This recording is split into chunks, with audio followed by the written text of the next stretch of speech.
বিশ্বের খবর যখন বদলে যাচ্ছে প্রতিক্ষণে, আমরা আসছি সত্যের পথে, নির্ভীক কণ্ঠে।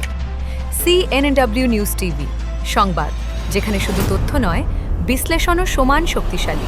সাবেক রাষ্ট্রপতি জিয়াউর রহমান এবং সাবেক প্রধানমন্ত্রী বেগম খালেদা জিয়ার প্রতি শ্রদ্ধা জানিয়েছেন ঢাকা বিশ্ববিদ্যালয়ের সাদা দলের শিক্ষকেরা।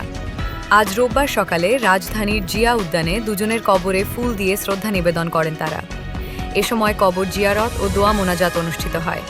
দোয়া পরিচালনা করেন ঢাকা বিশ্ববিদ্যালয়ের আরবি বিভাগের অধ্যাপক ABM সিদ্দিকুর রহমান নিজামী। শ্রদ্ধা নিবেদন শেষে ঢাকা বিশ্ববিদ্যালয়ের সাদা দলের আহ্বায়ক মোর্শেদ হাসান খান বলেন, খালেদা জিয়া আমাদের অভিভাবকহীন করে চলে গেছেন। আমরা তার বিদেহী আত্মার মাগফিরাত কামনা করি। আল্লাহ যেন তাকে জান্নাত নসিব করেন। তিনি আরও বলেন, খালেদা জিয়ার মধ্যে কোনো হিংসা বা বিদ্বেষ ছিল না।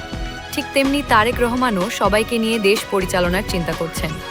এ সময় উপস্থিত ছিলেন সাদা দলের যুগ্ম আহ্বায়ক আব্দুস সালাম, আবুল কালাম সরকার, কলা অনুষদের ডিন সিদ্দিকুর রহমান খান, বাংলাদেশ উন্মুক্ত বিশ্ববিদ্যালয়ের উপাচার্য ABM ওবায়দুল ইসলাম এবং জাতীয় বিশ্ববিদ্যালয়ের সহ উপাচার্য লুৎফর রহমান সহ আরও অনেকে।